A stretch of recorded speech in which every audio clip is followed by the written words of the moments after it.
Okay, game na tayo. Okay, once again, good evening to everyone, and thank you for your time again to study God's Word. Let's continue to the book of Judges, and a bit of a review. Last week we discussed the importance of history. In history, we are studying about the person, the personality, no? And there are things that needs to be understand so that history will not repeat itself. The problem with history is that we never learn from them. That's why we keep on repeating the mistakes. And the Bible says that this was written for our learning, right? My voice clear? Can you hear it? Malinaw? No, so the Bible says that it was recorded, it was written for our learning, for our admonition, so that we could have a better understanding of the things na dapat nating malaman. Okay? And kumain si brother sila. Nag-Jollibee ka ba, brother Sil? Okay? So, napakahalaga nito para maintindihan natin yung yung kalooban ng Panginoon. So, the book of Joshua, Judges started the history books, no? At dito makita po natin yung mga bagay, yung tatlong C, no? So, the first C in the book of Judges is the conquest, the compromise, and the chaos. Okay? So, Brother Pete, paki-post nga ulit. So, meron tayong picture ng ating pinag-aaralan, no? So, when we are studying the history, so it is the story of the nation of Israel when they entered the promised land, and their duty was supposedly na ituloy lang, no? Ituloy lang yung pagdigma, ituloy lang yung pag-conquer ng mga land. And we have read in the book of Joshua that there are still many land to conquer. Di ba, Brother Pete? Yung yung picture.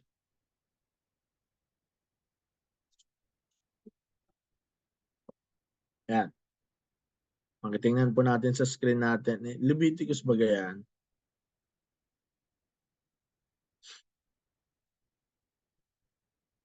Ano yan? Balik tayo sa Leviticus. Sa Judges lang.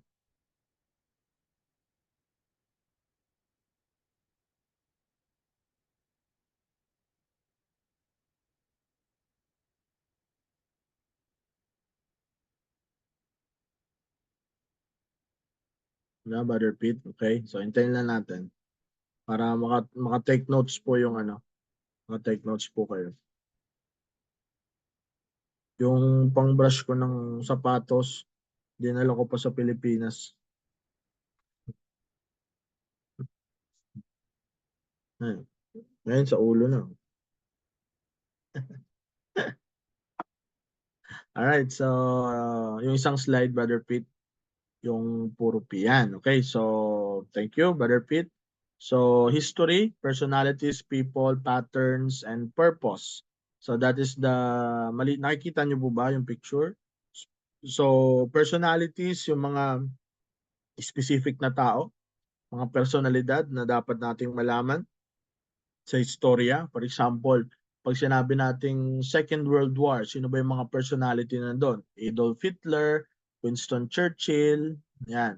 So, yan yung personalities. Pag people naman, German, Austrian, Jews, yan. So, pag sa personality, nandyan sa Second World War, yung people, yung maramihan as a whole. Yung personality, yung individual.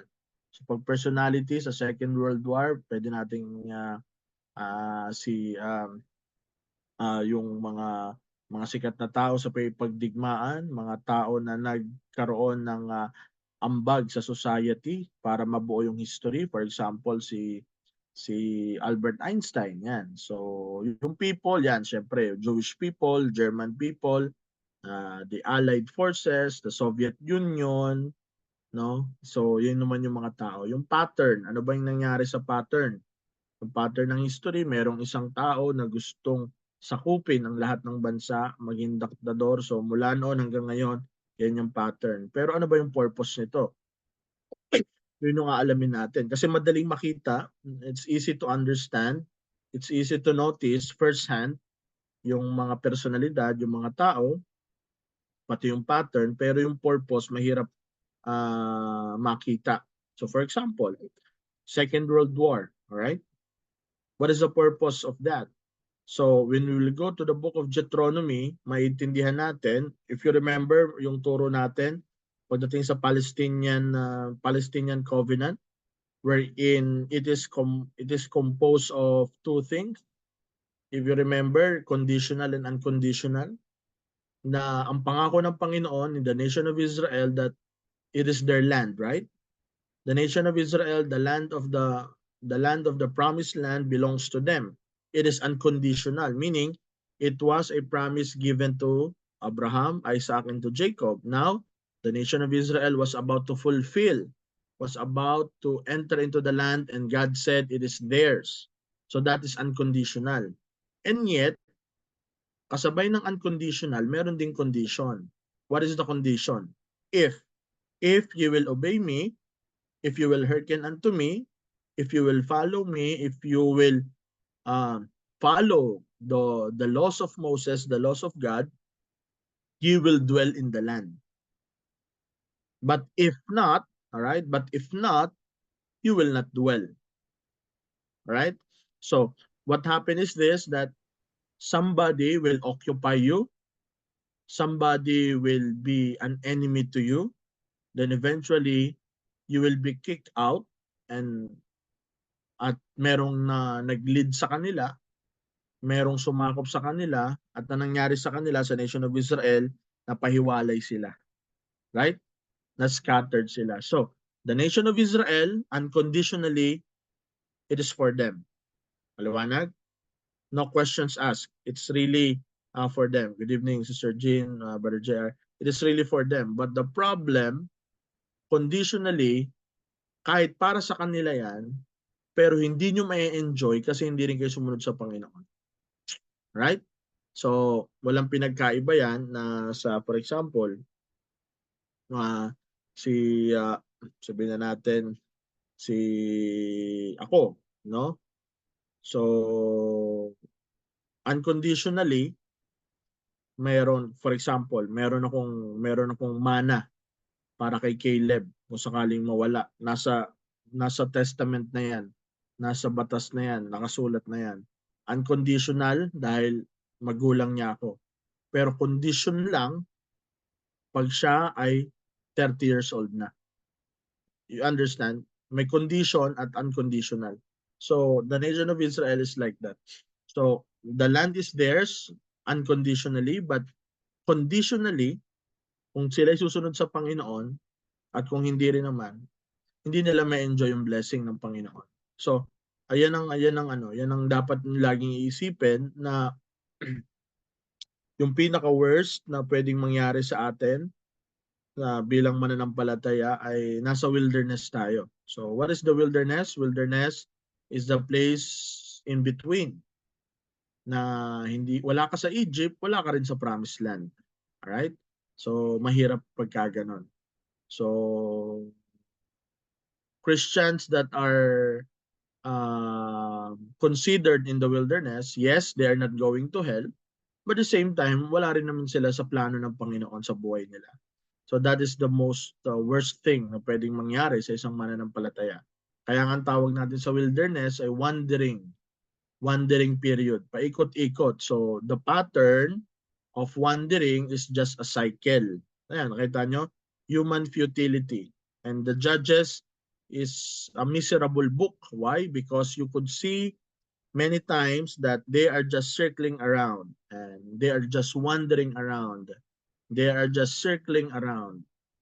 The book of Deuteronomy said that, sabi niya kay Moses, you have been wandered long enough. Now go in and possess the land. For 40 years, 37 and a half years to be exact. No?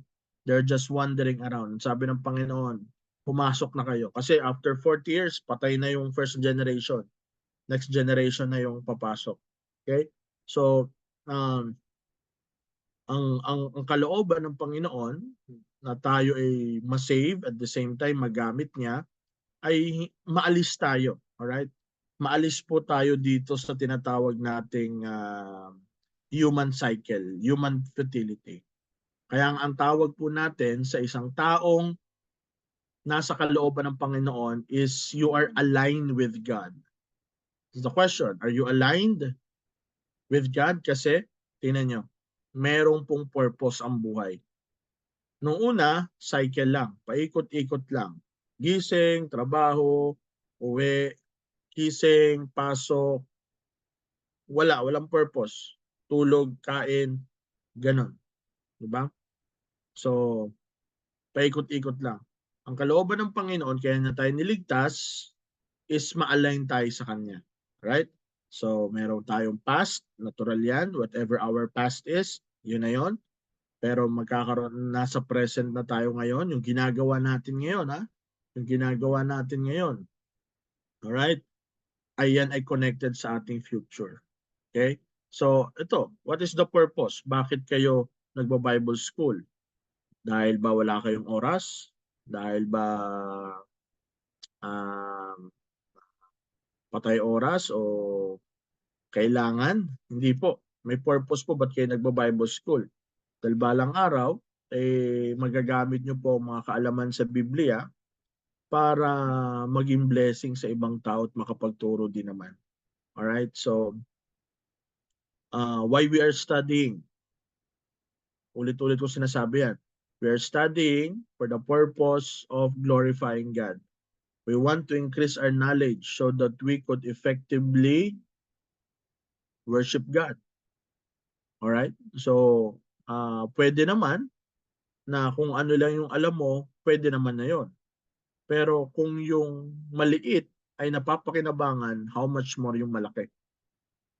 Diba? So, yun ang purpose talaga. Kaya nga tayo, mga preachers, mga teachers, mga men, mga ladies, wala tayong sawang pag-aaral ng salita ng Diyos. O tinan yung sarili nyo. Dahil kayo ay nakapag-aral, dahil kayo ay trained, o kaya nyo mag-handle ng mga Bible studies, kaya nyo tumayo, kaya nyo mag-preach, di ba? Balikan nyo yung nakaraan nyo. Dati hindi naman kayo ganyan eh. O, you see? You see the divine fulfillment? Look at your past. Di naman kayo ganun. Pero ba't ngayon nakakatayo na kayo? O nung Sunday, napakinggan ko yung mga testimony nyo sa CPMP. O dati hindi naman kayo ganun. Dati wala namang CPMP. Di ba? Natutuwa nga ako dahil may CPMP. Dahil kahit papaano, at least kahit papaano. Although, sa akin na lang yan, ha? Sa akin na lang yan. Nakita ko yung mga reports, no? Talagang di maiwasan. Meron talagang mas malaki ang nagbibigay sa ganito. So, ang encouragement naman sa atin na nagbibigay, pantay-pantayin nyo na, no? So, pag sinabing pantay-pantayin, kung kaya nyo naman bigyan ng suporta na 20 pesos ang isa, o 20 nyo na lahat. Kung kaya 50, 50 na lahat, pare-parehas naman naglilingkod yan sa Panginoon, di ba? So, syempre, yung record na yon, kami lang nila sila nakakaalam at kayo ang nakakaalam. But it's a blessing kaysa naman wala di ba?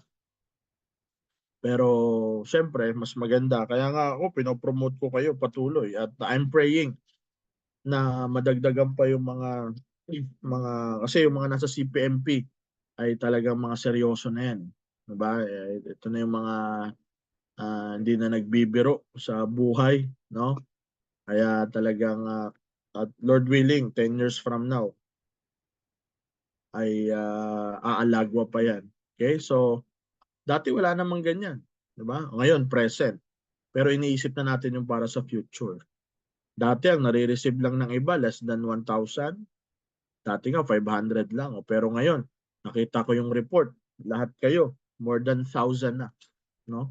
Kaya nga nag-message ako kahapon sa group chat. No? Ng mga missionaries and missionaries, preachers and missionaries, missionary helper. Why? Because merong pupuntahan ito mga kapatid. Di ba? So yung buhay nyo, inaalay natin sa kalooban ng Panginoon by your pastor Dahil mahirap naman tayo magdesisyon, magplano na wala ang gabay ng lingkod ng Diyos. Tama po, di ba?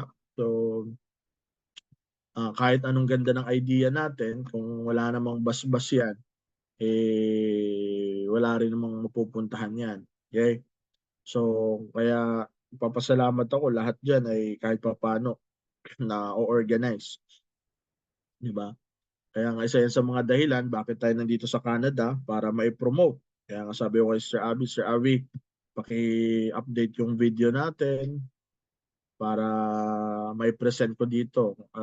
Para kasi talagang binubus ko kayo dito, mga kapatid, no? At sinasabi ko na talagang salamat sa Panginoon. Merong mga preachers na nasa Bacoor na tumutulong sa gawain, di ba? So, pinopromote ko kayo dito dahil gusto ko na in the future, sa biyaya ng Panginoon, marami pa kayong magawa. Yung CPMP, Church Planting Missions Philippines, maraming magagawa sa Panginoon. No? Makakapag-start pa tayo ng marami pa magawain. Makakapag-plant pa tayo ng mga churches. Makakapag-start pa tayo ng mga gawain na kung saan kailangan ay matugunan. No? Kaya pag-uwi ko dyan, abangan nyo, marami tayong mga plano, marami pa tayong mga pag-uusapan at marami tayong mga gagawin pa para sa gawain ng Panginoon. So, bakit ganyan ang thinking ko? Bakit ganyan ang thinking natin? Bakit ganyan na ang nasa utak natin? Kasi naka-align eh. Napansin nyo, balik kayo sa picture, dati paikot-ikot lang. Di ba? Ang mahirap niyan, Sister Marimar, ang mahirap niyan, Brother JR, Brother Sil, Preacher Noel, tatanungin niyo ako, ano bang plano natin sa church? Kasi pwede tayong church na paikot-ikot lang. Sunday, service, Monday, back to work, Sunday ulit, prayer meeting, cycle. May mga church na ganyan. Bakit? Kasi sa leadership, cycle lang din ang utak nila. Ang pangit naman yan, tatanungin niyo ako dyan. Actually, hindi kayo magtatanong yan. Lalo na pag nasanay kayo na paikot-ikot lang. Ang mentality natin dyan sa Bacoor, sanay tayong may ginagawa. Kasi nga, ang mindset na tinuturo ko sa inyo, yung training na meron tayo, meron talagang ma-accomplish sa biyaya ng Panginoon. Pero kung ako ay isang pastor na cycle lang din, you won't bother to ask me na anong plano sa church kasi alam nyo na wala naman tayong gagawin. Pero kung meron kayong idea na iba, mapapatanong kayo sa akin. At ang isasagot ko sa inyo, basta attend ka lang sa church. Pero sinasabi ko ba sa inyo na attend lang sa church? No. Meron tayong plano in the future. Yung present natin ngayon, ginagawa natin, pero sa biyaya ni Lord, nilatag na ni Lord sa puso ko yung gagawin ng BBC, ng CPMP, ng Bible School, at kung ano pang bagay na meron. At sa inyo, sa biyaya ng Panginoon, bawat isa sa inyo, meron akong nasa isip na kung masusunod lamang ito, possible, mas lalong maging kagamit-gamit sa gawain ng Panginoon. And the beauty of that is you learn to obey because in yourself mismo, naka-align kayo sa ano, divine will ng Panginoon. Kaya nga ang tawag dyan, are you aligned with God? Because if you're aligned with God, madali niyong magagawa yung kalooban ng Panginoon. Wala kayo sa cycle. Kasi pwede kayo nasa cycle, ha? Pwede kayo nasa wilderness. Nag-church kayo, Christian kayo, pero paikot-ikot lang ang ginagawa. No? Sunday, uwi, Sunday, uwi, Sunday, uwi. So, ngayon, pag tinanong ko kayo, what excites you the most? Kasi merong mangyayari. Di ba? Pag nalaman natin yung hinaharap natin, just come to think of it, it gives us, joy in serving Jesus. Diba? Enjoy in serving Jesus. Sabi nga, ang ganda nga na sinabi ni Andre sa akin nakaraan eh. Sabi niya, Pastor, ang pinaka-goal daw, sabi ni Andre, makagraduate. Bonus na lang pag naka-college. Tama naman. Pero pag malalaman ng bawat high schooler natin ang kahalagahan ng pag-aaral, talagang pagsisikapan talaga yan. Pagsisikapan. Siyempre, parehas kami ni Ma'am Shi, parehas kaming college graduate. Ano bang ibang encouragement namin sa inyo? makapag-aral kayo, 'di ba? Makapag-aral pa. Kasi sa tingin nyo, na pag kayo ay nakapagtapos ng pag-aaral after your high school, mas malawak pa ang pwede nyo magawa para sa Panginoon. Pag alam mo yung tutumbukin mo, nagkakaroon tayo ng dahilan para magpatuloy sa biyahe ng Panginoon. Kasi pwedeng mangyari, Preacher Noel, gigising ka sa umaga, hindi mo alam yung gagawin mo. Yun ang pinakamasaklap sa lahat eh. Tama? Pwedeng ganun eh. Gigising ka, hindi mo alam gagawin mo. Yun yung pinaka-worst. No? At ang tawag natin dyan, yung naboboring. Ha? Pag naboboring, naboboard, kaya nga dapat lagi tayong gumagalaw, kumikilos, di ba? Pag na-idle tayo, dyan tayo babagsak. No? So, pag tinanong ko kayo ngayon, for the next 5 years, what is your plan? What is your vision as an individual? Where are you right now? For the next 5 years, nasaan ka na? O, di ba? So, alam mo ba yon? Diba, lagi kong sinasabi sa inyo yan, planuhin nyo ang buhay nyo. Upuan nyo ang buhay nyo. Diba? Ang future ay hindi lang yan basta-basta. Ang gusto nyong mangyari ay hindi lang yan basta-basta mangyayari.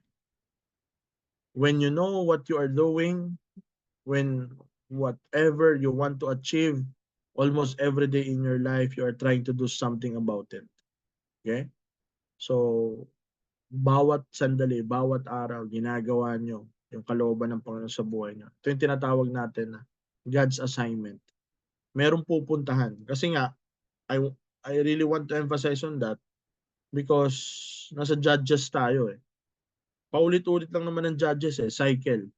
Pero katulad ni Ruth, na isa siyang Moabites.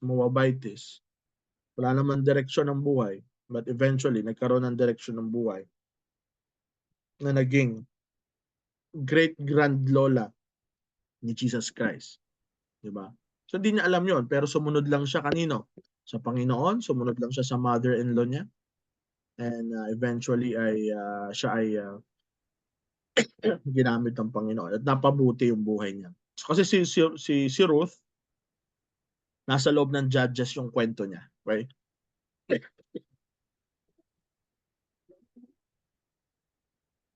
Yan. So, make sure our life is aligned with God. Malalaman natin yan sa mga simpleng bagay na ginagawa natin para sa Panginoon. Wala nga. Okay.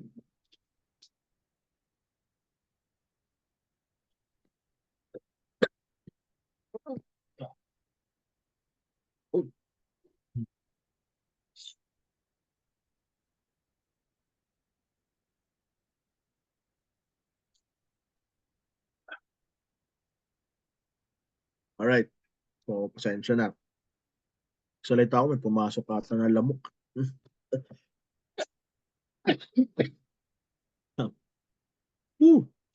Alright. So, tuloy tayo. So, yung cycle, ano nga yung cycle? Yung puro R. Number 1 is rebellion. Yung cycle nila. Then the Lord will do something about them. No? God have their retribution. So the second R. Then repentance. They will repent of their sins and God will restore them by giving a judge to them. So narito yung mga next judges. Sorry. So sige, pag-aralan natin yung mga judges, no? At ma ma ma ma ma-amaze kayo na ganito talaga ang tao, no? Hindi na nagbago. Kaya talagang salamat sa Panginoon, merong Bible para pag-aralan natin. But Brother June, good morning po, no? So, this Brother June. Morning po, Okay? Pastor. So, all right. So, tingnan po natin yung mga judges na alam natin na kung saan napakahalaga na malaman natin.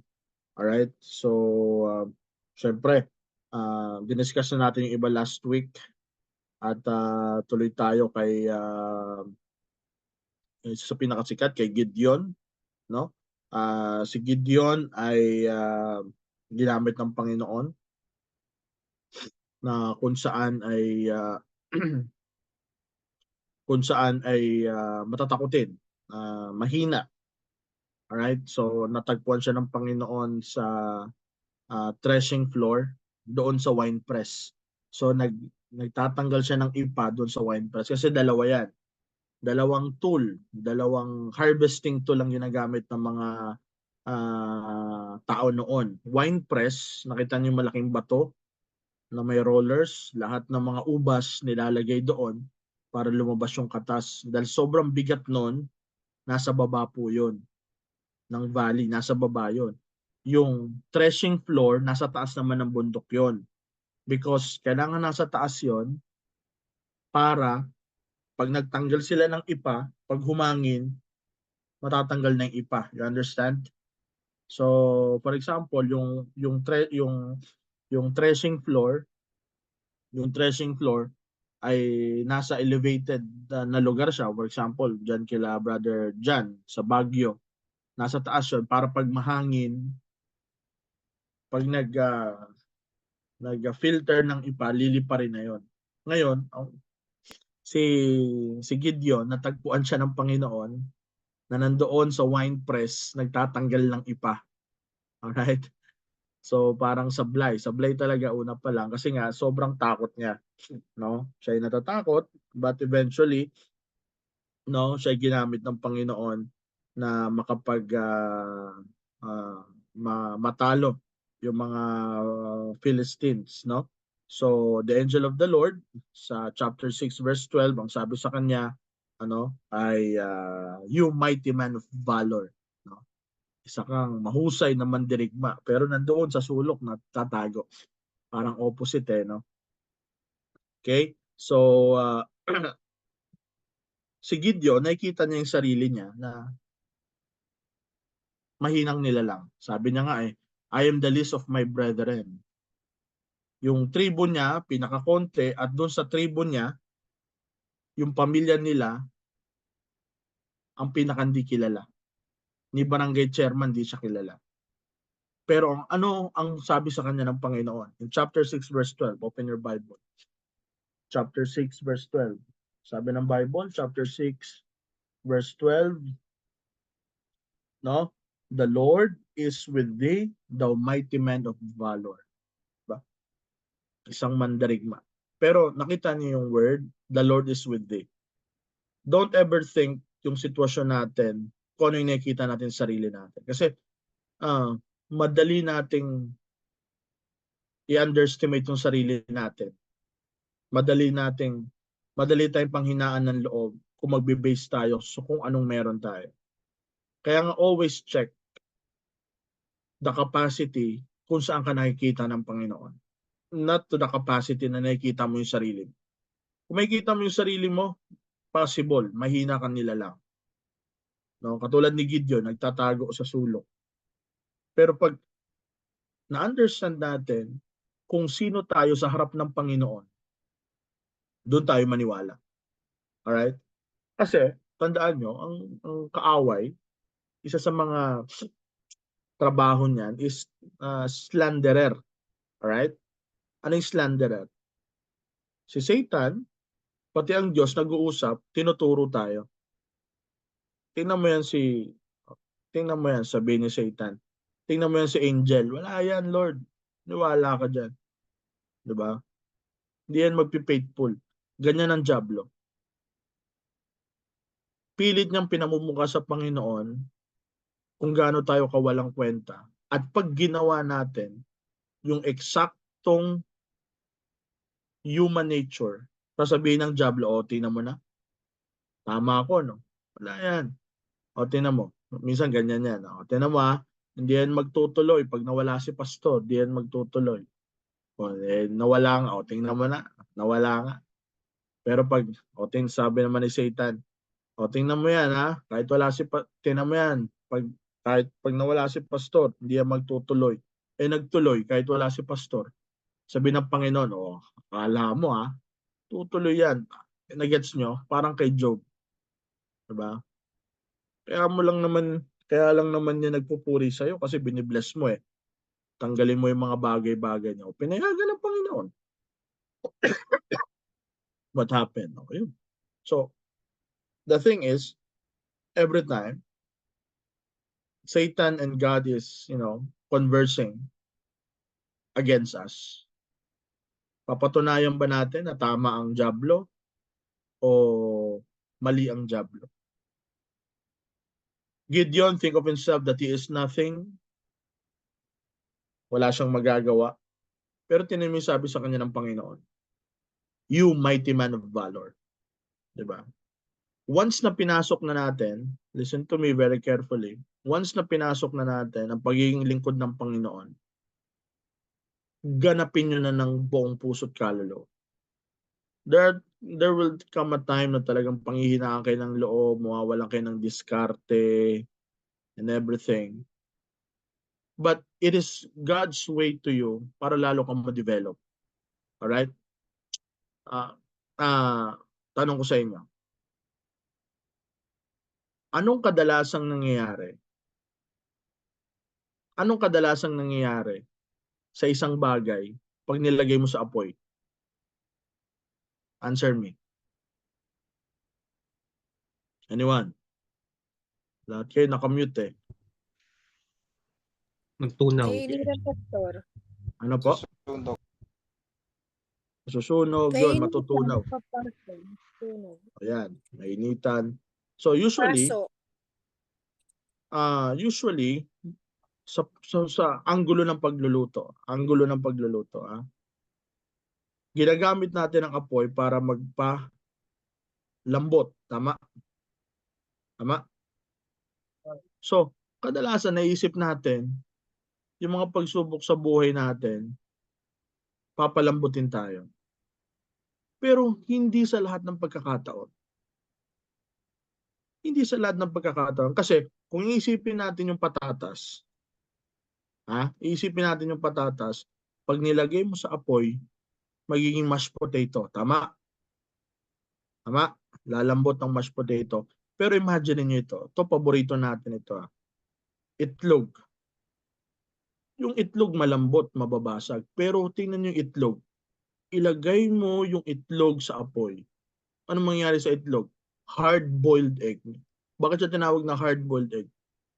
Yung malasaw, pag nilagay mo sa apoy, mamaya matigas na siya, solid na siya na itlog. So, mali ba ang apoy? Hindi mali ang apoy. Depende kung anong nilalagay mo. May mga bagay sa buhay natin na kailangan palambutin. Sa gawa ng problema, manghihina tayo. Pero kung ikaw ay itlog, malambot ka na simula, pero pag pinadaan ka sa apoy, titibay ka. So, hindi dahil sa apoy yan o hindi, kung ano pa man. Actually, mababaw na explanation lang naman yung itlog. Dahil ayoko naman sabihin ng mga itlog kayong lahat. Di ba? Pero pinagtatawanan nga natin yung itlog eh. Kasi syempre, di ba? Yung grade ko, itlog. Di ba? So, pero, depende kung ano yung niluluto. The same heat, alright? The same heat na nagpalambot sa patatas is the same heat na nagpatigas sa itlog. So, what's the principle? Depende sa kung anong nature na meron ka. Kaya ako to sinasabi kasi kilalang kilala natin si Gideon. Tingin niya sa sarili niya, mababang uri siya ng tao. Nagtatago sa sulok. Sabi niya sa Bible, I am the least of my brethren. Diba? Mga kapatid, kung merong unlikely judge, kung merong mang top choices, hindi si Gideon yun. Hindi si Gideon yan. Maniwala kayo. Baka mas piliin pa si Pritchard Johnny kumpara kay Gideon. Ito yung klase na nasa church na nasa sulok lang na parang walang magagawa at anything but yet God used him. Alright? So, eventually, God used him. And yun nga lang, nagkaroon lang ng mga testing.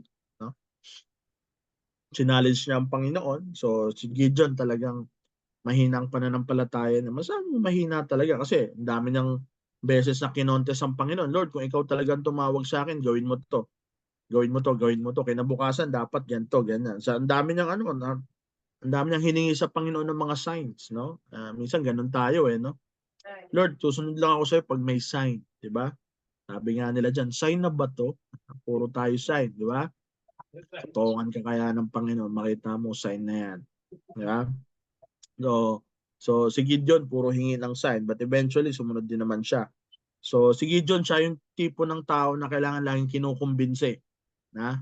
So siya yung laging pinapollow up, siya yung laging tinatapik sa likod. Si Gideon yung, kasi nga sa karakter ni Gideon na mahina, na matatakotin, siya yung kailangan laging pinupush, laging pinapalalahanan, laging sinasabihan, no? Kailangan na laging kinukumbinse, no? But ultimately, sumuko din naman sa Panginoon. Alright? So, ang mga kalaban nila dito that time are the Midianites.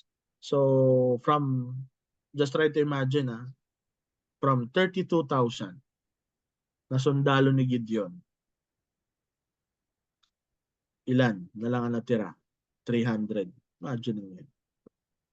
32,000. So, ang nawala is 31,700. So, there are two things sa pinagawa. Una, yung mga duwag, mga matatakutin, mga iyakin, pauwiin mo na, Gideon. O tama nga naman. Why? Mahirap naman, JR, na habang naipaggera, doon ka matakot, di ba? Makadamay ka pa. Imagine mo, lahat palusob, ikaw paatras, nakasagi ka pa.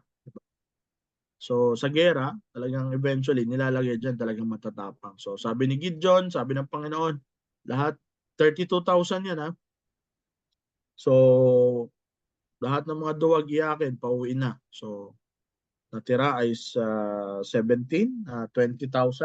Tama ba? 21,000 from 30 to 21. Tapos, pumunta sa ilog at kung sinong iinom. Okay? So, basahin natin. Alright. Chapter 7.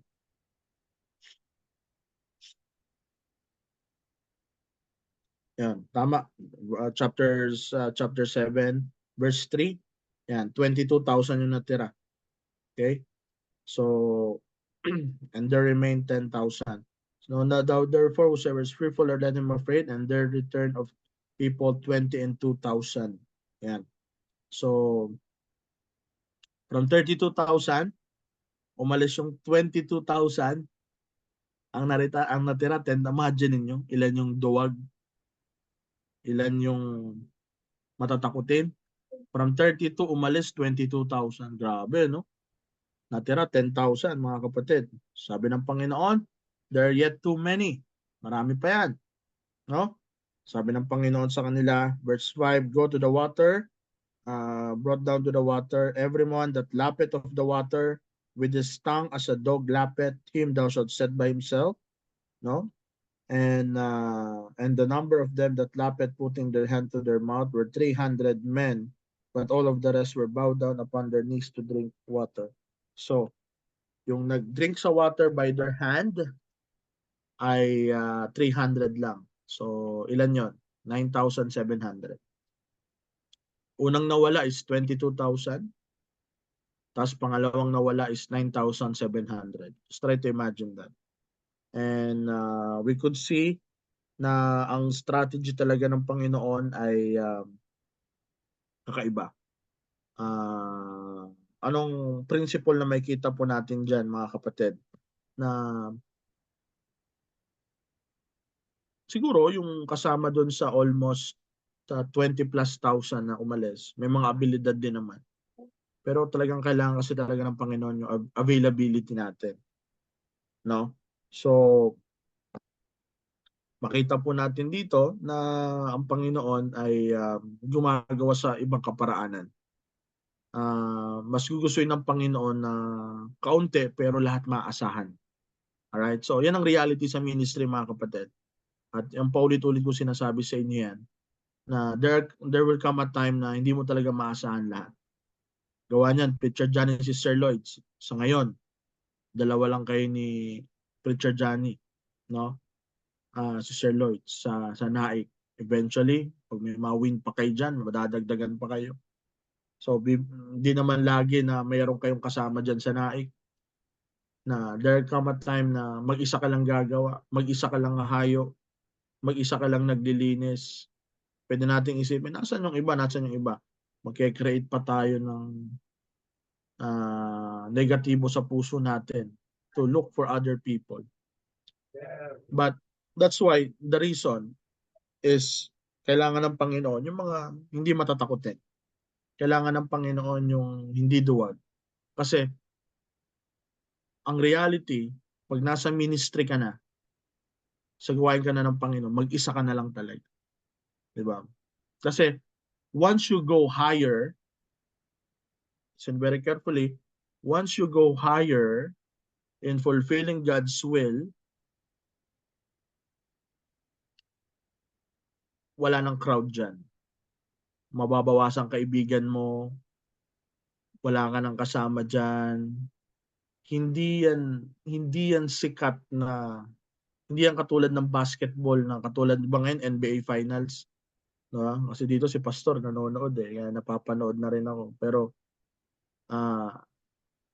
hindi katulad sa NBA Finals na habang papunta sa finals, ang daming mga crowd. Pero sa ministry, mga kapatid, Preacher Johnny, Preacher Mark, mga preachers natin, once you go higher to the ministry, paunti po ng paunti ang tao talaga dyan. That's the reality. You need to be strong. You need to be not half-hearted. Kasi mo 300 lang. Out of 32,000, madali ka maghanap. Di ba? Kaya, wag kayong masanay na lagi naghahanap. Kung sino nandyan. Diba? Ayan nga, turo ko sa inyo eh. Practice ng choir, ilan lang. Sige, diretso. Oras na ng hayo. Sige, banat. Diba? Sure, ako lang mag-isa. Sige, mag-isa ka lang. Ano naman? Kasama mo naman ang Trinity. Diba? At talagang ganyan ang buhay. Again, once na pataas ka ng pataas sa kalooban ng Panginoon, paunti ng paunti mga kasama mo. Yan ang realidad. Dahil yung barkada mo noon, yung kaibigan mo noon, yung tropa mo noon, pag ikaw ay higher calling na, paunti na ng paunti yan. So, ayun ang realidad po dito kay Gideon. From 32,000 naging 300. Okay? So, kailangan ng mga tao ng people of faith. Yung 300 na yan ang mga lalaki at babae ng pananampalataya. Alright? So, ito yung mga klase ng tao na willing mag-risk. Alright? Willing mag-risk. At pag sinabing willing mag-risk ay okay lang na may mangyari sa kanila for the sake of ministry sa paglilingkod sa Panginoon. At ngayon, tatanungin natin, Lord, bakit ako gagamitin ng Panginoon? Isa lang ang qualification na hinahanap ng Panginoon, dahil mahina ka. Huwag ka na mag-isip ng ibang dahilan ba't ka ginagamit ng Panginoon. Kaya ka ginagamit ng Panginoon kasi mahina tayo. At gustong-gusto gamitin ng Panginoon yung mga mahihinang tao. Huwag naman natin gamiting excuse yan. Lord, mahina ako kaya pasensya na. Sorry Lord, di niyo ako magagamit. Actually, ikaw ang number 1 na pasado sa listahan ng criteria. Amen? Diba? Si Gideon kasi mahina eh. Diba? Sabi ko nga sa inyo, wala kang galing na makikita sa kanya. Nagtatago nga sa sulok eh. Diba? Ginagamit niya yung maling pamamaraan para lang makapagtago. So, very unlikely servant. No? So, if you will ask yourself, Lord, why are you using me? Lord, why is it me? Ang sagot lang ng Panginoon sa inyo, because you are weak. And God loves to work with weak people. And God loves to work with weak people. Gusto ng Panginoon na makitrabaho sa mga mahihinang nilalang. Because ang sabi ng Apostle Paul, when I am weak, then am I strong. So because when you realize that you're weak and God is strong, when you accomplish something by the grace of God, then everything, nag-glory ang Panginoon. You understand? Dahil mahina ka at ang Diyos ay malakas. At pag naging matagumpay dahil kasama mong Panginoon, sure, bet, tagumpay yan. Then, nag-glorify ang Panginoon. Kasi nga, aminado ka ng mahina, then therefore, hindi ikaw yun. Understand? You realize that? So, hindi po si Gideon ang malakas. Alright? Kundi ang malakas ang Panginoon.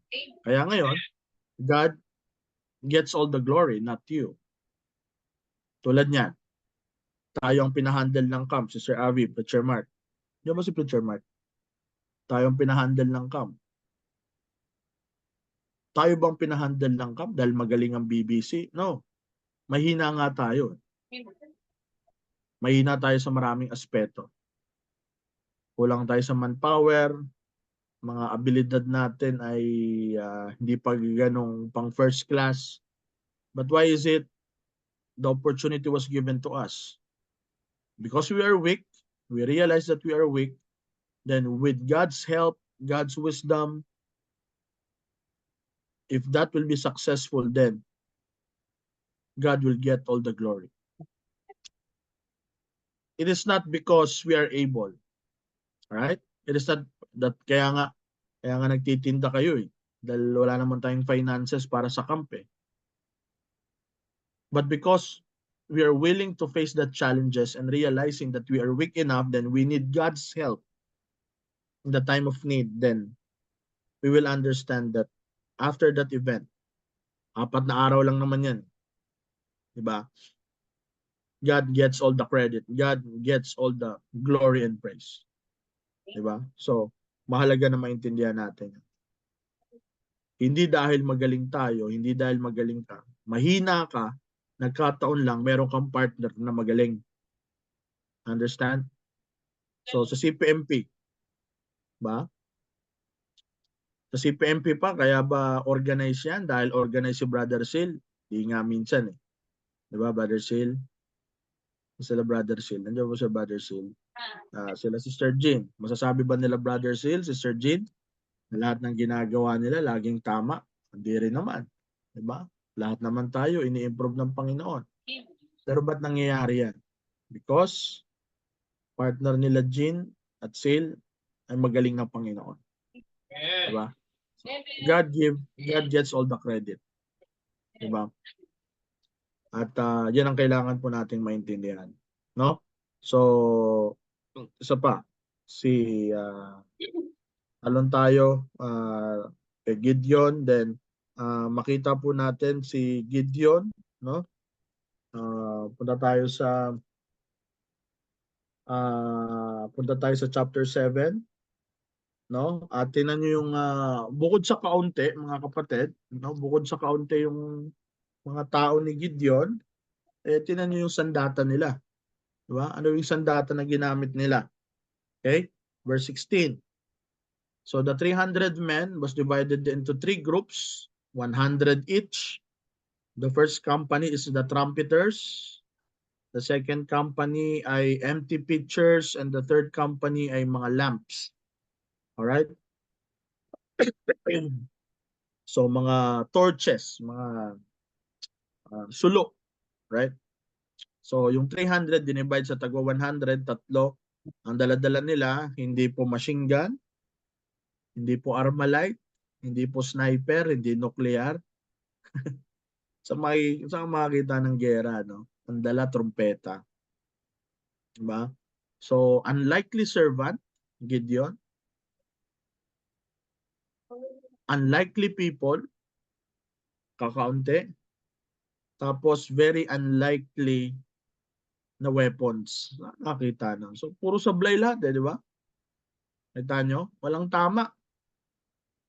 May paggera ka, mahinang leader, kakaunti tao, tas ang sandata, sablay. Diba? So, ano gagawin natin dyan? Just trust the Lord. Yan ang pinagawa eh. Diba? Yan ang pinagawa. Yan ang kalaban madalas na may mga alam. You're getting it? Kaya mas gusto gamitin ng Panginoon yung mga weak, yung mga walang masyadong alam. Kasi ang problema sa may mga alam, laging nagdadahilan at laging nagka-counteract. Because yung may mga alam, kadalasan, ina-analyze na nila yung sitwasyon. Hindi ubra to eh. Di ba? Normal lang sa atin yun na nag-iisip.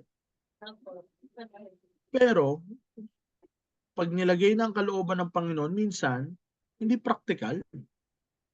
Parang sablay, parang hindi to tama. Ngayon, sa kalooban ng Panginoon, hindi naman natin kailangan ng practicality basta kung anong kalooban ng Panginoon. Whether it's practical, whether it's not aligned, but let's say what God can do. So, that happens. Kaya nga tinan nyo, maraming matatalino, maraming may alam, diba? Maraming merong napatunayan sa buhay ang hindi naniniwala sa Diyos. Understand? So that's the problem. Kaya sabi ng Bible, God uses the weak things of this world. God uses the base things of this world because the problem with people that have understanding, that have the knowledge, that has the capacity, they try to counteract. Ay, hindi ubra yan. Ay, sasablay yan. Ay, di ba? Puro negatibo ang sasabihin. Wala na tayong magagawa. Kunyari, kung si Gideon, siya yung mighty soldier, katulad ni, sabihin na natin, ni Alexander the Great. Baka hindi susunod yan si Gideon. Diba? Kailangan pagdigmaan, great army. Kailangan brilliant military strategies. Kailangan, diba? Sophisticated weapons, but hindi sa Panginoon. Again, the purpose of that is that when you finish the job, the credits all belongs to God. Hindi sa atin. Hindi sa weapon mo, hindi sa abilidad mo, hindi dahil strategist ka, kundi lahat credit sa Panginoon. You understand? Lahat sa Panginoon ang luwalhati at papuri. Okay? So ano lang sasabihin nila? No? Ang sasabihin lang nila, verse 18, when I blow with the trumpet, I and all that are with me, blow ye the trumpets on every side of all the camp, and you say, the sword of the Lord and of Gideon. So, tinan nyo? The sword of the Lord. Tanong, meron ba silang dalang espada? Ha? Meron ba silang dalang espada? Wala silang dalang espada. Ang dala nila ay ang Panginoon. Sila mismo, si God mismo, ang espada po nila. No? So, tinan nyo mga kapatid. No? So, yan ang dyan natin makikita na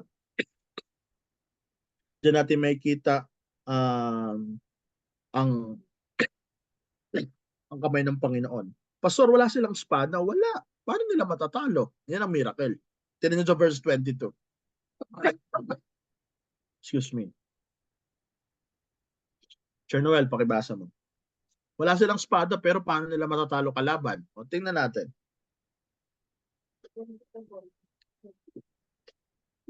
Sige. Verse 22.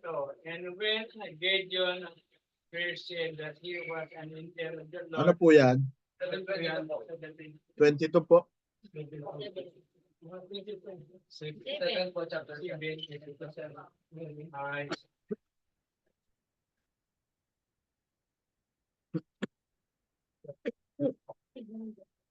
Sir Noel? okay. 7:22. Babasa na si Sir Noel? Chapter 7 verse 22. Oh. Chapter 7. Nabasa niyo na po? Dito po. Chapter 7, verse 22.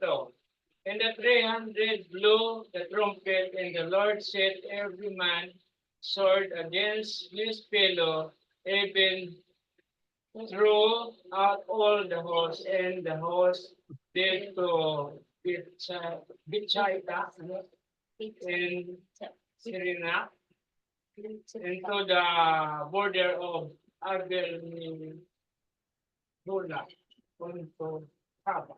You see? Oh, wala silang espada. Ha? Trumpet. Wala silang espada. Trompeta lang. Ang espada nila, Panginoon. So, paano nila natalo ang kalaban? Paano nila natalo yung kalaban according sa verse? Teacher Noel. Sa Panginoon lang po. Oo nga po, paano nga po? In what way? Swords against his fellow. Ano Swords. po ibig sabihin nun? Ah, sila mismo nag-espadahan, Pastor. Yun. Di ba? So yung mga Israelites, hindi gumamit ng espada, Brother JR, Teacher Johnny, nung narinig nila yung trumpeta, sila ang nag-ispadahan. Imagine niya yan. Diba? Wala silang espada at kaya pala 300 lang ang ginamit ng Panginoon. So actually, yung 300, talagang pang sound system lang pala. So, hindi natin alam baka yung nung narinig nila, yung Sword of the Lord and of Gideon, merong mahika yun, na-enchant sila, ano?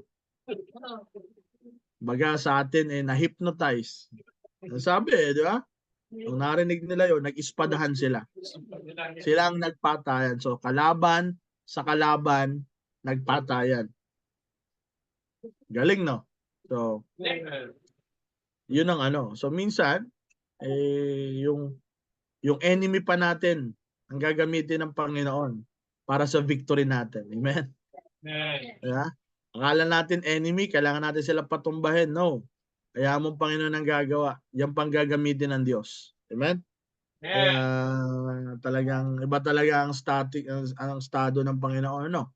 So then we have, of course, the next is Tola, no? Jair, si Jephthah, yan si Jephthah, kakaiba rin yan.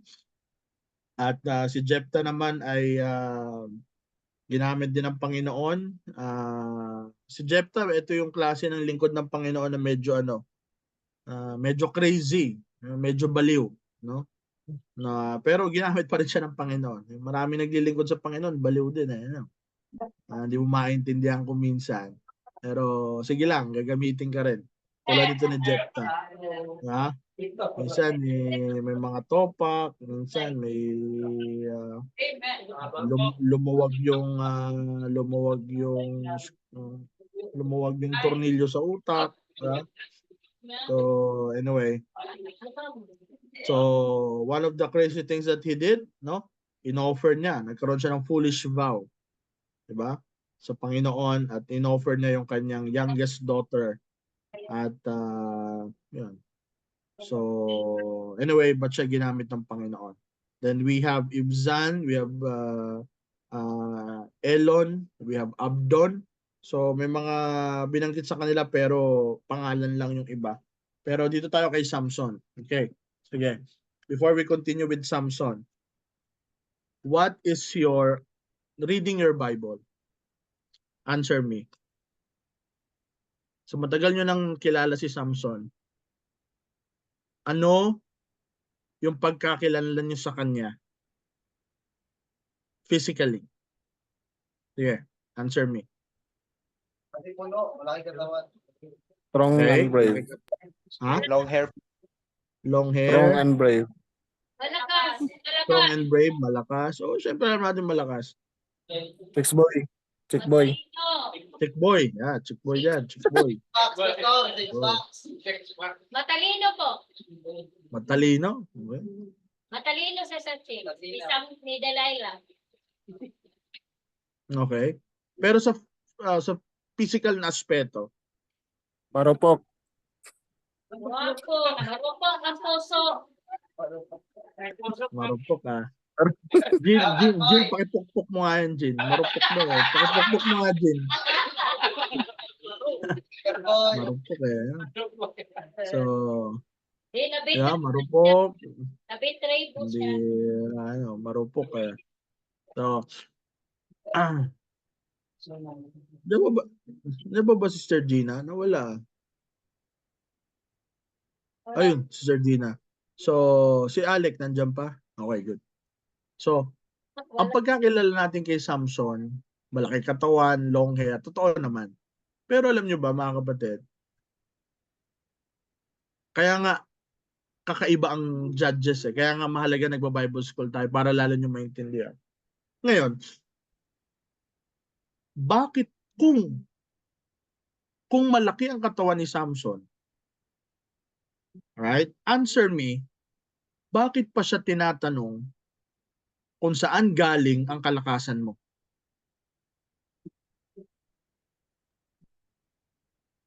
Teacher Noel, Teacher Johnny, magtatanong ka ba sa isang tao na maskulado kung malakas siya o hindi? Teacher Johnny, Teacher Mark,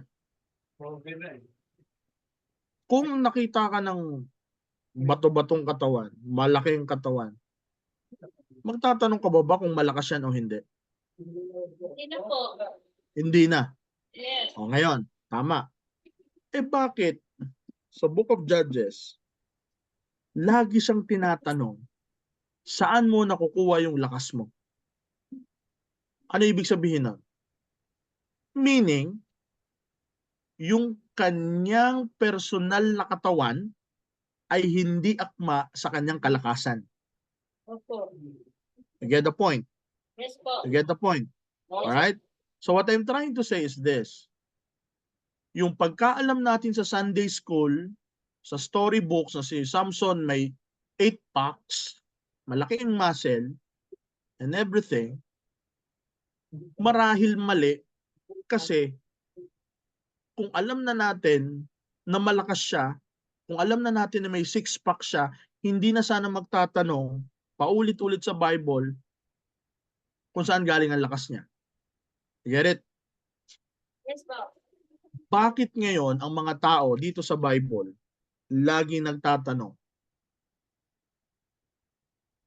kung saan galing ang lakas niya? Pinakita ni Samson, no questions asked, malakas si Samson. Binuhat niya yung, pinatay niya yung leon, pinatay niya yung kung ano-ano. So ano ibig sabihin nito? Marahil, Preacher Johnny, ang kanyang katawan ay normal lang.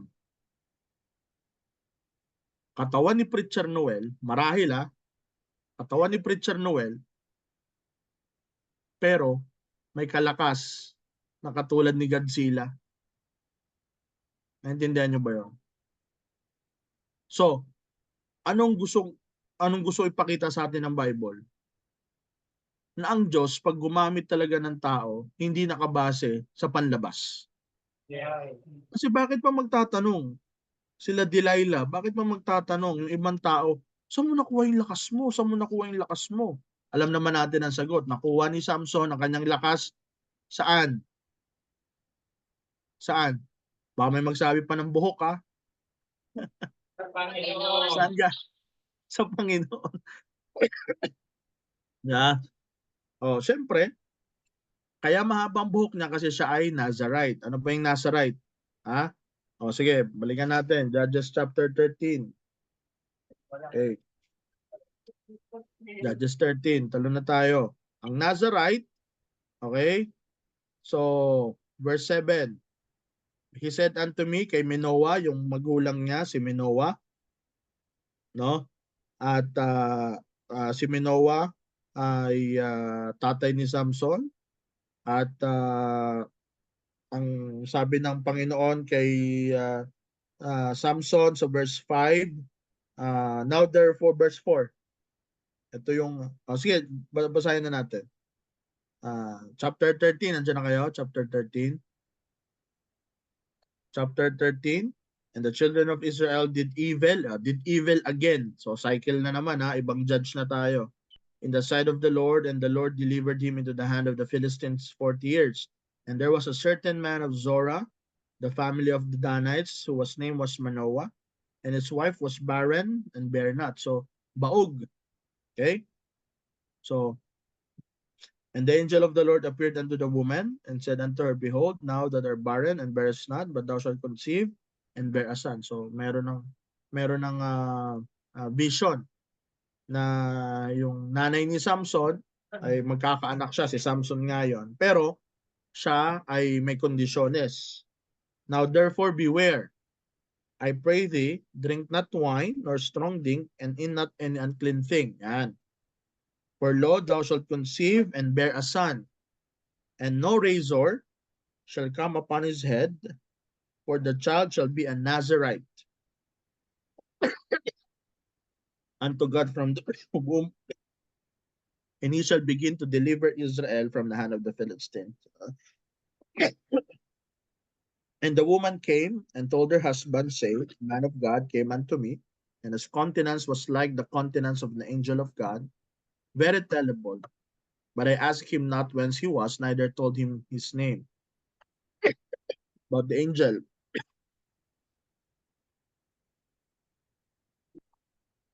okay.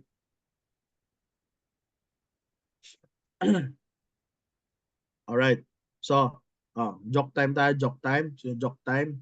Amen. Verse 6. Kung si Angel, Sister Angel, alamin natin biblically anong itsura ni Angel. Nasusulat sa Bible. Ano sabi diyan, Andre? Very terrible. Yun, galing mo talaga pagkalokohan. Kuha mo na naman.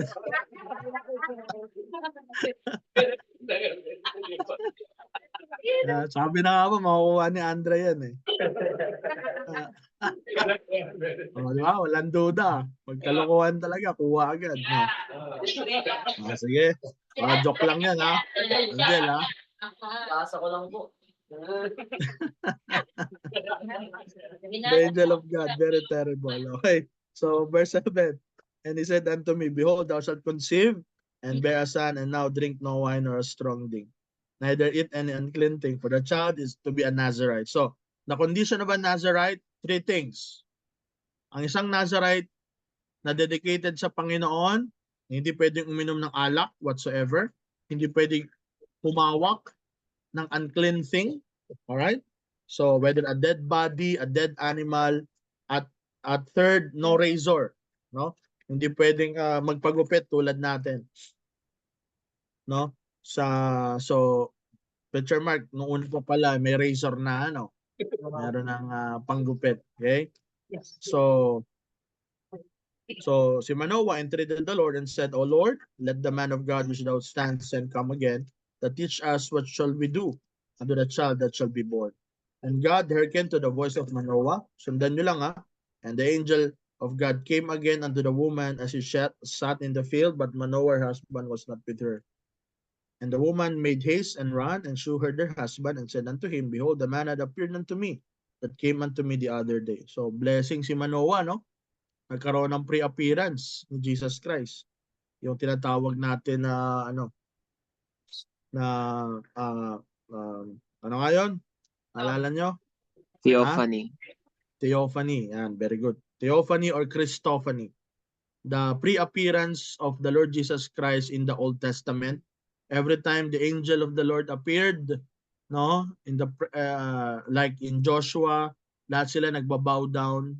Kay Abraham, hinandaan niya pa, di ba? Hinandaan niya pa 3 men, di ba? The 3 men na pumunta kay Abraham. So tawag diyan ay Theophany, Christophany. Okay? So verse 11, and Manoah arose and went after his wife and came to the man and said unto him, Art thou the man? And spakest unto the woman, and he said, I am. And Manoah said, Now let thy words come to pass. How shall we order the child, and how shall we do unto him? And the angel of the Lord said unto Manoah, Of all that I said unto the woman, let her beware. So, maliwanag ang instruction, ha? Maliwanag ang instruction na yung ipapanganak ng babae, no razor, that not will touch unclean things, no? At no wine. No? Maliwanag yan. And how shall we do unto him? No? The angel of the Lord needs to confirm of all that I said unto the woman, let her beware. So, meaning, itong mag-asawa, from the time being, alam na nila ang procedure paano nila palalakihin dapat si Samson. Okay? She may not eat, verse 14. Oh, maliwanag yan. She may not eat anything that cometh from the vine. Lahat ng mga pagkain na galing sa vine. So kasama na dyan ang pasas. Kasama na ang pasas, mga berries, red berries, strawberries, blackberries, blueberries, wine. Lahat ng mga pagkain na galing sa vineyard. Pag sinabing vine, mga halaman na gumagapang. Yan. Mga cultivated. At syempre, pinakasikat dyan, ginagawang drinks, yung wine nga. Pero lahat ng klase ng mga berries, bawal kainin. Neither let her drink wine. No? So, eat of the vine. So, may mga halaman kasi na gumagapang. No? Teacher Noel, magbigay ka ng halaman na yung halaman paggapang. Yan ang vine. Ha? So, Ang kung palaya. ano man yun na alam natin sa lugar nila, tawag doon vine. Kaya nga ang tawag ay vineyard. Yan. Mga halaman na gumagapang. So, pagkain yun, ha? Iba pa yung inumin. Strong drink, no? 5%. So, bawal Nobilino. Bawal ang sparkle. Lahat ng klase ng wine, bawal. Ay, nabili na. Maliit o malaking percentage, bawal. Okay? Wala. So verse 15, and Manoah said unto the angel of the Lord, I pray thee, let us detain thee until we have made ready a kid for thee. And the angel of the Lord said, thou detain me, I will not eat of thy bread. If thou offer a burnt offering, thou must offer it unto the Lord, for Manoah knew not that he was an angel of the Lord. So, ito po yung kultura ng mga Mid-Eastern culture, no? Isa sa mga kultura, balik tayo sa konti ng ancient civilization. I think sa second year pa natin didiscuss ang ancient civilization, but isa to sa mga patunay na kultura ng ancient civilization is hanggang ngayon applicable po ito. Pag pumunta ka sa mga Middle East, yung mga totoong Middle Eastern, hindi yung mga hindi na yung mga mix na, ha? Yung totoong Middle Eastern, Arabs, Israelites, mga galing sa Bedouins, pwede kang pumasok sa bahay nila. Ang bahay nila ay open. Kaya nga merong verse sa Bible to welcome the guest unknowingly. Kultura po nila na pwede kang pumasok sa bahay, papapakainin ka, paiinumin ka, pag-i-stayin ka. Hanggang ngayon, kultura nila, if you will search it, makikita nyo to. Papakainin ka, patutulugin ka for 3 days. Pagtapos ng 3 days, dun pa lang sila magtatanong, anong maitutulong nila sa'yo? Bakit ka nasa bahay nila? Understand? Ganon sila ka-hospitable. So, pag pumasok ka sa bahay, hindi mo kakilala, ha? Hindi mo kakilala, wala kang connection whatsoever. You will enter into that house. Obligado sila. Obligado sila na pakainin ka, patulugin ka, entertain ka. And after 3 days, doon ka pa nalang nila tatanungin, ano mapaglilingkod ko sa'yo? Ganun ang kultura nila. Hospitable. Tapos ngayon, eto na. Kunyari, aalis ka na, no? Aalis ka ng umaga. Nasabihin sa'yo nila, almusal ka muna, mamaya ka ng lunch umuwi. O sige, kain ka almusal. Pagdating ng lunch, aalis ka na, hindi, teka muna, manangalian ka muna dito. Mamaya ka na umuwi. Nakain ka na naman. Ngayon, mamaya ka na uwi, gabi ka na uwi, pa-stayin ka na naman. Dito ka na, kain ka na muna bago umalis. Hanggang abutan ka na naman ng kinabukasan. Hindi, tulog ka muna, bukas na lang. Ganon lagi sila. Ganon sila ka-entertaining sa mga guests. Tinan mo si Abraham at tinan mo si Gideon. Kultura nila. Ano sabi niya? Ito, maiintindihan natin to, di ba? Kasi halos parehas tayong mga Pilipinong kultura eh. Di ba? Verse 15. And Manoah said to the angel of the Lord, no? I pray thee, let us detain thee. O, tinan mo? Pakiusap, no? Detain, hindi kasi detain kasi sa atin, ikulong eh, no? Parang gano'n na rin 'yon. Na dito ka na muna, no? Hintayin mo yung kambing, 'di ba? Baka akalain niyo, uy, may batang kinulong kasi may kid, hindi po ano 'yan? Kambing 'yan ha. And shall made ready for a kid for thee.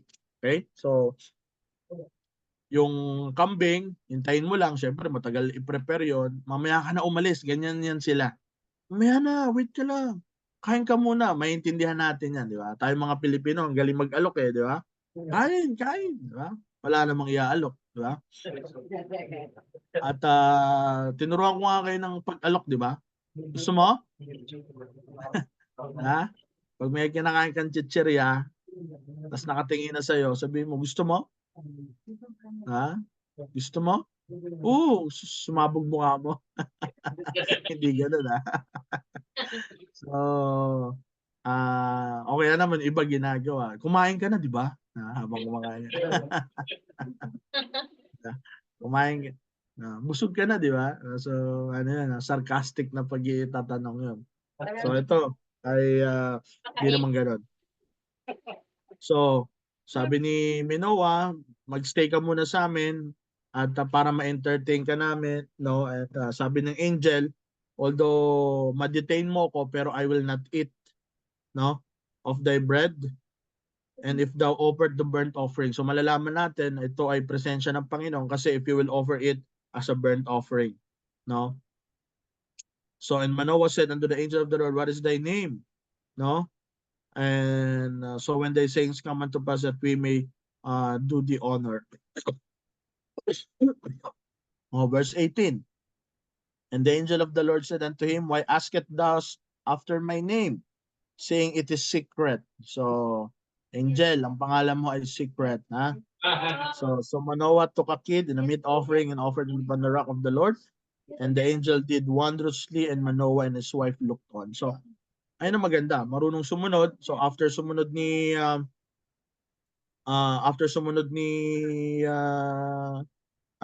Manoah, yung kid na dapat ipapakain niya, inoffer niya na lang. Binurnt offering niya na lang. Alright? So, at nalugod ang Panginoon dito. And came to pass when the flame went up toward heaven from the altar, the angel of the Lord ascended into the flame of the altar, and Manoah and his wife looked on it and fell on their faces to the ground. But the angel of the Lord did no more appear to Manoah and to his wife. Then Manoah knew that he was the angel of the Lord. And Manoah said unto his wife, we shall surely die because we have seen God. Diba? We are surely to die because we have seen God. So, doon nila na-realize na ito talaga ang Panginoon. Siyempre, alam naman nila ang law, when you see God, you will die. Pero siyempre, dahil kahit nakita nila ang Panginoon, dahil may purpose pa ang Panginoon sa kanila, ano yung purpose ng Panginoon sa kanila? Na meron silang palalakihin na anak. You see?